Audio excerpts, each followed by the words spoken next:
भगवान श्री राम जब रावण को मार करके वापस अयोध्या आने लगे तो हनुमान जी ने चरणों में निवेदन किया कि नाथ, दंडकारण्य वन के संत आपकी प्रतीक्षा कर रहे हैं, आप दर्शन देवे चलो। राम जी बोले हम पे समय नहीं है हनुमान जी, हमको कैसे भी करके अयोध्या पहुंचना है, नहीं तो भरत लाल जी 14 वर्ष की प्रतीक्षा उनकी पूर्ण हो जाएगी, वो हमको जीवित नहीं मिलेंगे यदि हम जल्दी से जल्दी नहीं पहुंचे तो। हनुमान जी बोले वहां तो एक भरत है पर यहां तो लाखों भरत हैं, इनको कहा हुए को। बहुत ध्यान से सुनियो भैया। राम जी बोले आप बताओ। बोले कि आप आज्ञा करो, जैसी आज्ञा करेंगे वो मैं संदेश पहुंचा दूंगा। राम जी बोले आप एक काम करो, सब जो संत हैं उन सबन से बोल दो अभी मैं इतनी शीघ्रता में हूं कि अगर मैं गयो भी तो केवल विमान से दर्शन दे सकूं, उनसे मिल नहीं पाऊंगा। आप सब संतन से मेरी हाथ जोड़ के प्रार्थना कर दो, वे प्रतीक्षा करें और चिंतन करें और मेरो निर्ध्यासन करें। अगले युग में मैं श्री कृष्ण के रूप में पधारूंगा और वही समय ये जितने भी संत मेरे दर्शन से वंचित रह गए ये सब संत ही ब्रज की गोपी बन करके आएंगे। अभी तो केवल मेरे दर्शन को सुख ले पाएंगे, लेकिन द्वापर में जब मैं कृष्ण बन के आऊंगा तो जैसे प्रियतमा अपने प्रियतम के संग रहे, अंग संग करे, अपने प्रियतम के संग ही नाचे, वही के संग बैठे, वही सो बात करे, वाकु वही भाव सो देखे, वैसा अनुभव इन सबन को है पाएगो। तो आप मेरी तरफ से जाके इन सबन से प्रार्थना कर दो कि ये सब और चिंतन प्रगाढ़ करें और प्रतीक्षा करें। मैं द्वापर में निश्चित स्वीकार करूंगा। बंधुओं, हनुमान जी ने जाकर के सब संतन से हाथ जोड़ के कही आप सबको एक युग प्रतीक्षा करनी है, अगले युग में ठाकुर जी श्री कृष्ण बन करके आएंगे और उन्हीं की कृपा से आप सब ब्रज की गोपी बन के आओगे। और ठाकुर जी के जन्म हेतु ही उनको देखते ही आप सबके चित्त में सहजा प्रेम प्रकट हो जाएगा। आप सबन को यह स्मृति आ जाएगी कि आप पूर्व जन्म के संत कब से प्रतीक्षा कर रहे हैं। संत जन बोले हनुमंत लाल जी द्वापर में आप आओगे, हम आपके भरोसे ये स्वीकार तो कर लेंगे कि इस जन्म में ठाकुर जी नहीं मिल रहे, अगले युग में मिलेंगे, पर द्वापर में आप आओगे मिलवावे, क्योंकि आप ही बिचौलिया हो हमारे। हनुमान जी महाराज बोले लीला क्रम में तो मैं नहीं हूं, पर ठाकुर जी से प्रार्थना करूंगा कछु भाव बन पाए हो तो संत जन बोले हम काय बात पे विश्वास करें, फिर आपकी कैसे विश्वास करें कि ठाकुर जी अगले युग में मिलेंगे। हनुमान जी बोले आप निश्चिंत रहो, विश्वास करो, मैं आऊंगा, कैसे भी आऊंगा और आपको मिलवा के जाऊंगा ठाकुर जी से। ये बात है गई, हनुमान जी चले गए। अब यहां राम जी जब लौट करके अयोध्या आ गए, राज्याभिषेक है गए और राज्य पदवी पर विराजमान है गए। राम जी ने सबको उपहार दिए, पर हनुमान जी के योग्य कोई उपहार नहीं था। तब राम जी ने भरत जी से पूछी, बोले कि सुनो, हनुमान जी ने हमारी इतनी सहायता करी, इनके योग्य कोई वस्तु मिल ही नहीं रही देने को, क्या करें।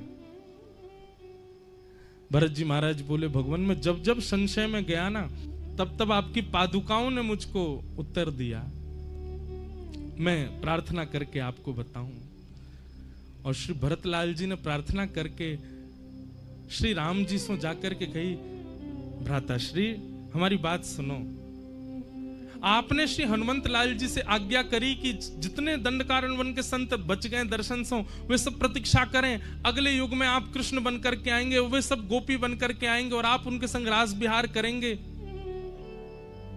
राम जी बोले हाँ मैंने कही तो है। बोले हनुमान जी ने जब ये बात जाकर के संतन के मध्य रखी तो संतन ने उनसे प्रार्थना करी कि आप कृष्ण लीला में आएंगे। तो हनुमान जी संकोच में आ गए। तो हे नाथ, आप से प्रार्थना है, आप जब श्री कृष्ण रूप धारण करेंगे तो इन ब्रज गोपीन को अपने चरणाश्रित करने के लिए जो माध्यम आप चुनेंगे वो माध्यम श्री हनुमान जी ही होंगे, और वे हनुमान जी ही आपके साथ पूरी लीला को विस्तारित करेंगे। भगवान श्री राम जी बोले जो आज्ञा। जैसी आज्ञा। और जब ठाकुर जी कृष्ण स्वरूप में प्रकट भये तो भगवान की जो वंशी है वाकु महादेव को स्वरूप मानो जाए। कई बार ऐसे भाव कहे जाएं कि वे महादेव ही हैं, और महादेव के ही रुद्र रूपों में एक श्री हनुमान जी हैं। तो श्री हनुमान जी गोपनीय रूप से भगवान श्री कृष्ण की वंशी बनकर के ठाकुर जी के संग विचरण कर रहे हैं। और जैसे ही महाराज को समय आयो, शरद पूर्णिमा प्रकट भई, ठाकुर जी ने जैसे ही अधर पर वंशी धारण करी, कोमल छिद्रन से वाक्य कोमल उंगली से छिद्रन को आच्छादित करके जैसे ही प्राण पिरोए हैं वंशी में। आज वंशी बज तो रही है धुन में, लेकिन आज साक्षात श्री हनुमान जी महाराज शब्द बन करके जा रहे हैं और जाकर के एक एक गोपी के हृदय को चेतित कर रहे हैं। अरे देखो मैं आ गया हूं, तुम दंडकारन वन के संत हो, तब से प्रतीक्षा कर रहे हो। देखो वही श्री राम कृष्ण रूप धारण करके आए हैं और आपको पुकार रहे हैं। आप तुरंत चलो उनके पास, मिलवे को समय आ गया है। बड़े दिना से आपकी प्रतीक्षा आई, आज वो प्रतीक्षा पूर्ण भई है। जैसे श्री हनुमान जी महाराज वेणु के रव से गोपीन के कान में जा जा करके संदेश दे रहे हैं, तो गोपियां विचार भी नहीं कर रही हैं कि हम जिस कार्य में हैं उस कार्य को पूर्ण तो करें। अरे प्रतीक्षा इतनी लंबी है, एक युग से प्रतीक्षा कर रही हैं। हनुमान जी ने जाकर के जब वह स्वर कानन में कहे हैं, तो सब गोपीन ने विचार किया कि अब व्यवस्थित है करके जावे की बात नहीं होनी चाहिए कि कोई कार्य संभाल करके तब दौड़े। जैसी अवस्था में वैसी दौड़ो। एक भाव से ठाकुर जी की जो वंशी है वो श्री हनुमान जी है। हनुमान जी जा जा करके सब गोपीन को चेता रहे हैं, अरे कहां सो रही हो तुम पूर्व जन्म की वह संत हो जो ठाकुर जी को दर्शन नहीं कर पाए, चलो ठाकुर जी के राज बिहार में। और सब गोपियां दौड़ी ठाकुर जी से मिलवे के लिए। शुकाचार्य जी वर्णन करें अद्भुत। अस्त व्यस्त दौड़ रही हैं। कोई ने एक आंख में काजर लगाए और दूसरी में लगा रही है, तभी कान में वेणु रव जाके कह रहा हो, अरे चल गोपी तू श्रृंगार कर रही है, वहां सबरी गोपी पहुंच गई। तो एक आंख में काजल लगा के दौड़ी है, दूसरी में काजर लगाया हुई नहीं। कोई सखी ने टोक दी, अरे तैने एक ही आंख में काजर लगाया, दूसरी में तो लगाया।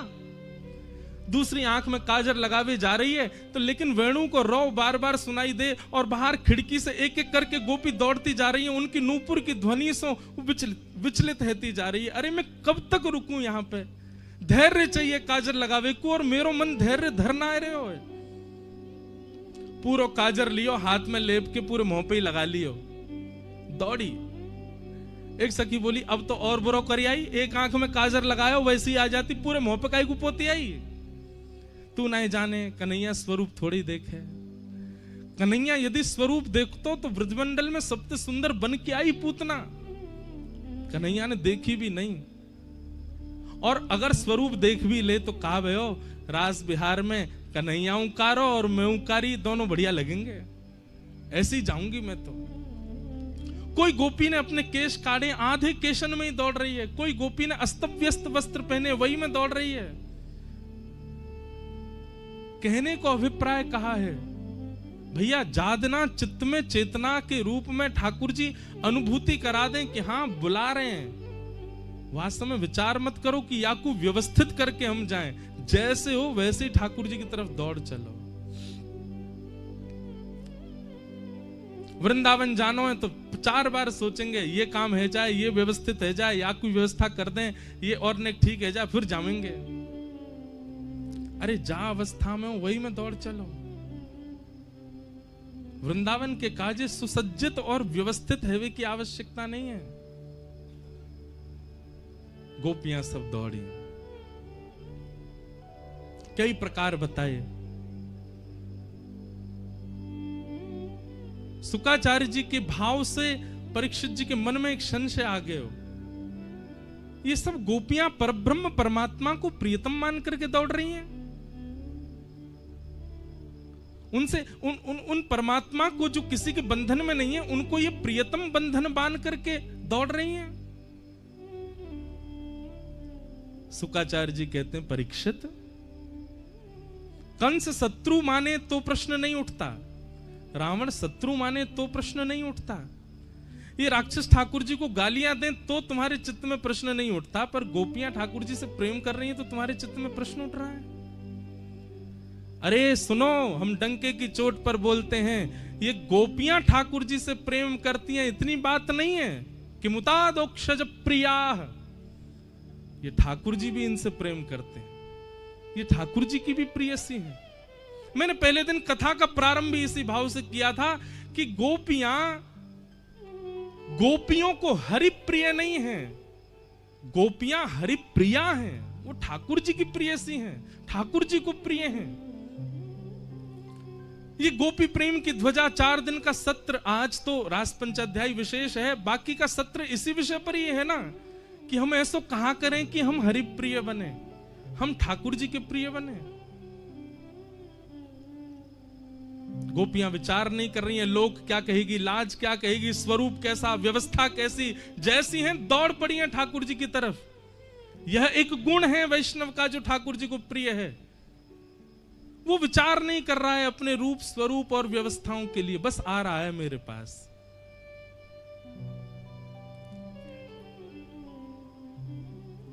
सब गोपियां आ गई, ठाकुर जी सामने खड़े हैं, वेणु अचानक से रोक देते हैं।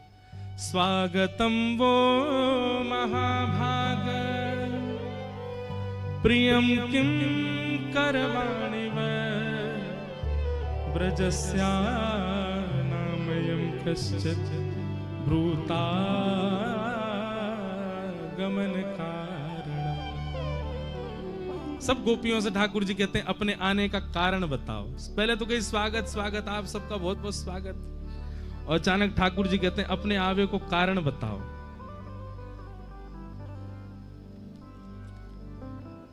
ठाकुर जी को स्वभाव है,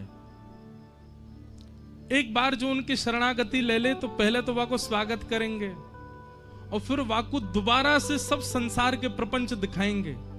संसार ऐसो, संसार वैसो, परिवार ऐसो, भाई छोड़या बंधु छोड़या छोड़या जग,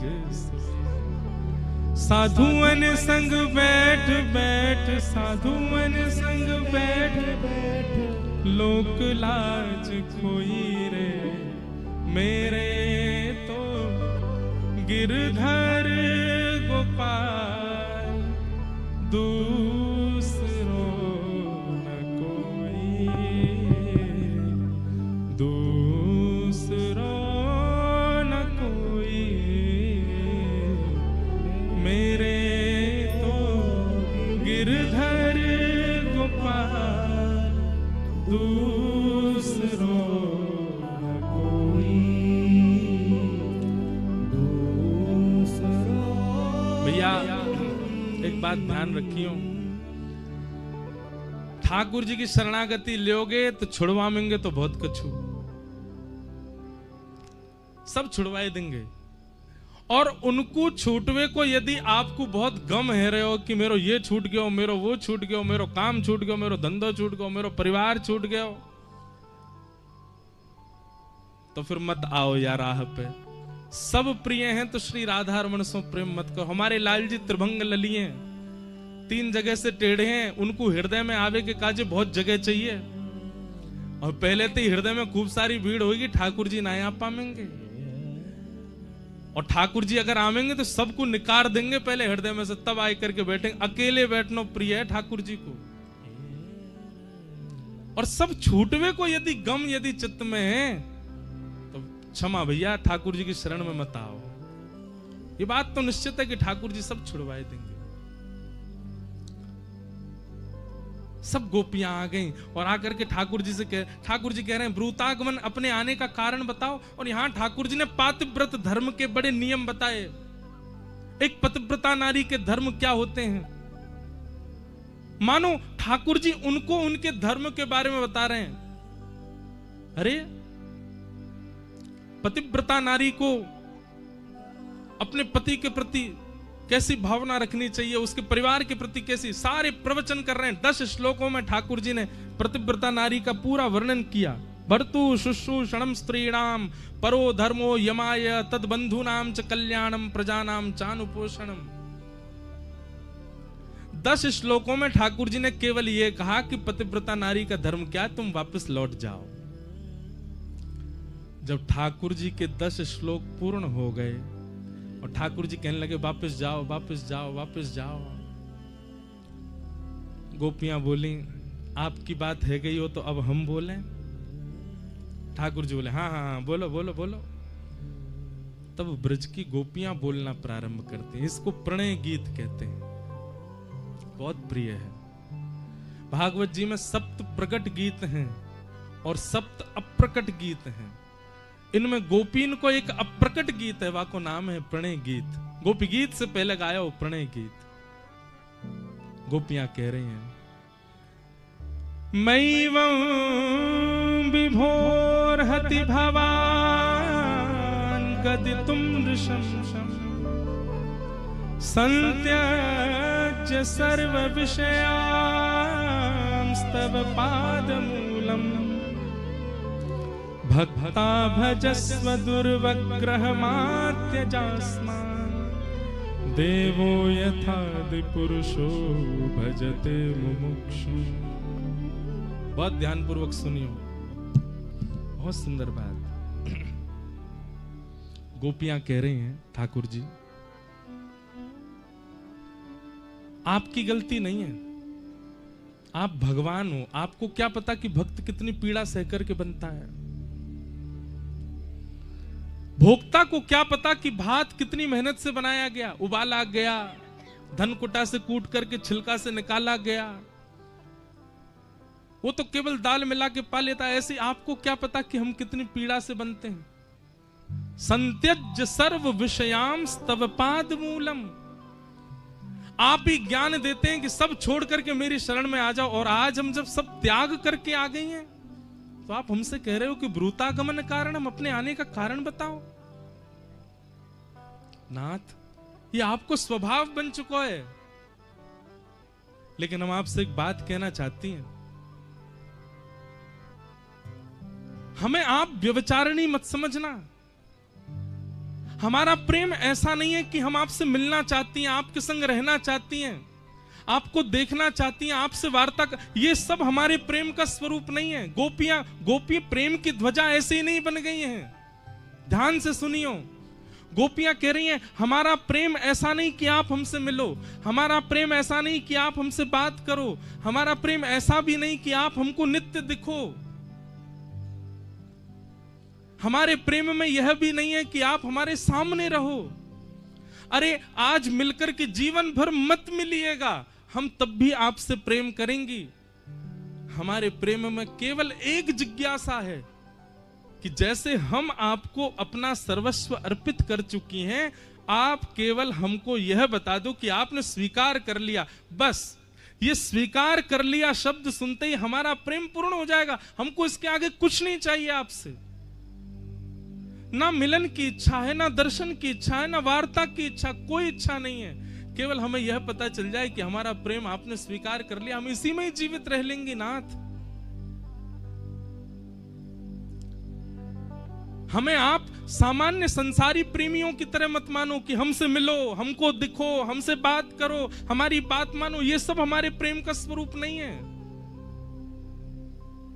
बस आप एक बार बता दो कि आपने हमारे प्रेम को स्वीकार कर लिया। बस ये सुनकर के हम चली जाएंगी, हम जीवन भर इसी में रह लेंगे।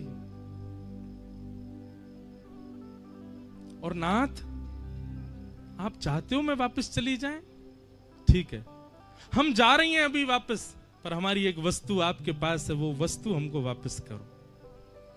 भगवान बोले मेरे पास क्या है? गोपियां बोली चित्तम सुखेन भवता पहितम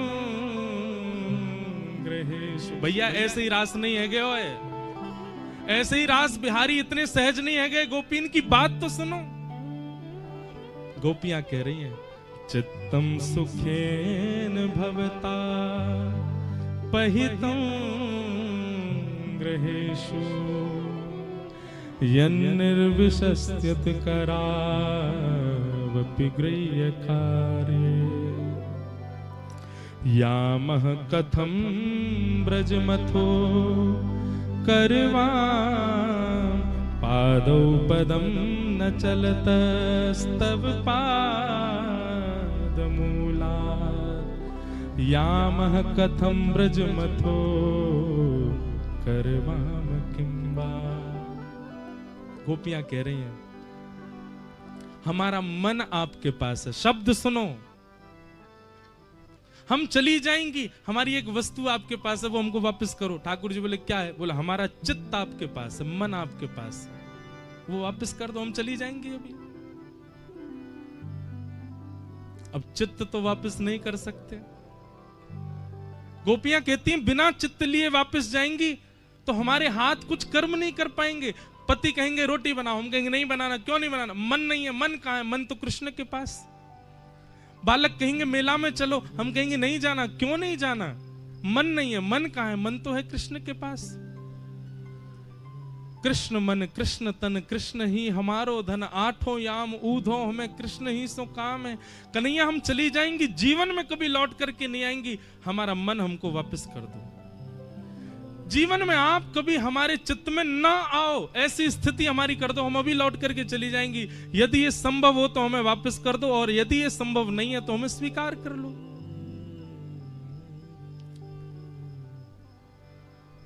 यह बात सुनते ही ठाकुर जी नेक सहम गए। बोले भैया मन कैसे वापस करूं? मन वापस ना किया जा सके। एक बार जाको ठाकुर जी में मन लग गयो, वाको ठाकुर जी मन वापस कर ही ना सके। वो जीवन भर के लिए फिर ठाकुर जी को है के ही रहेगो। चाहे भाई कितने भी विषय दे दो, कितने भी विषाद दे दो, कितने भी संसार दे दो, एक बार मन ठाकुर जी की तरफ मुड़ गयो, वो मन हट ही ना सके। और क्षमा करियो, एक बार ठाकुर जी में लग के मन हट गयो तो ये बात निश्चित है कि मन लगा ही नहीं था। मन लगो ही ना हो। मन लगो होगा, ठाकुर जी ने स्वीकार नहीं किया। गोपियां सब ठाकुर जी से कहती हमारा चित्त दे दो। ठाकुर जी सब बात सुन करके बोले अरे गोपियों, तुम्हारी यह बात सुन करके तुम्हें बड़ो प्रसन्न है गयो। आप सबन ने अपनो चित्त मुंह को दे दियो है। वास्तव में ठाकुर जी परीक्षा ले रहे हैं, गोपीन की परीक्षा ले रहे हैं कि वास्तव में ये योग्य बनी है कि नहीं। पर गोपीन के भाव से ठाकुर जी पुष्ट है गए, हाँ ये योग्य है गए हैं। और दूसरी बात, ठाकुर जी प्रतीक्षा कर रहे हैं, किशोरी जी नहीं आई हैं अभी तक, एक बार श्यामाजू आ जाएं तो फिर कछु रास की भूमिका बने। गोपीन के भाव सुनकर के ठाकुर जी बोले अरे गोपियों, आप सब अपना चित्त मुंह को दे चुकी हो, चलो अब हम रास विहार करेंगे। अब रास की भूमिका प्रकट हो। कामदेव आयो, भगवान ने कामदेव को वहीं नष्ट कर दियो। सब गोपीन के संग ठाकुर जी रास करने लगे। एक एक गोपी के पास जामे, कोई के गले में गलवैया डाल करके रास करें, कोई के घर की बनी सामग्री ठाकुर जी पामे, कोई के चरण चापें, कोई के प्रश्वेत के बिंदुन को पहुंचे। यही रास है कि ठाकुर जी अपने भक्त के प्रति इतने सहज है गए कि वाकई हर भाव को स्वीकार कर रहे हैं। एक एक गोपी के पास जाकर के ठाकुर जी लीला कर रहे हैं। तभी गोपीन को मान है गए। बंधुओं एक बात बताएं, गोपीन को मान कैसे है सके? गोपीन के चित्त में मान कैसे प्रकट है सके? ऐसे निष्काम प्रेम करवे वाली गोपीन के चित्त में इतना शुद्ध पवित्र भावना ठाकुर जी के प्रति रखे वाली गोपीन के चित्त में मान कैसे आ सके? एक पक्ष तो है कि मान प्रकट भयो, पर एक पक्ष प्रश्न कर रहे हो कि भैया गोपीन के चित्त में मान आ कैसे गयो? वास्तव में ये मान आयो नहीं है, ये मान की भूमिका बनाई है ठाकुर जी ने। क्यों? बोले भैया ये सबरी गोपी सीधे मेरी शरणागति ले रही हैं, पहले श्री जी की शरण में नहीं गई हैं। और श्री जी की बिना शरण लिए ये अगर रास में प्रवेश करना चाहेंगी तो इनसे अपराध बन जाएगा, इनसे कोई ना कोई ऐसी भूल है जाएगी जो नहीं होनी चाहिए एक साधक सो, एक भक्त सो। या हमारे ठाकुर जी ने ऐसी भूमिका, ऐसे मानिक बनाया हो कि गोपीन के चित्त में मान आ गए हो। और वह गोपी जल थल सबसे पूछ रही हैं, तुमने श्याम सुंदर को देखो, तुमने कन्हैया को देखो। वृक्ष से पूछ रही हैं, पशु पक्षी से पूछ रही हैं, तुलसी जी से पूछ रही हैं। ठाकुर जी अंतर ध्यान है गए। तभी यमुना तट पर किशोरी जी बैठे हैं और सब गोपीन ने जाकर के जैसे किशोरी जी को देखो, हाँ स्वामिनी, हाँ प्राणेश, हाँ प्राण प्रिया। श्री कृष्ण हमें रोतो बिलक तो छोड़ करके चले गए, कहीं अंतर ध्यान है गए, आप कृपा करो स्वामिनी जी।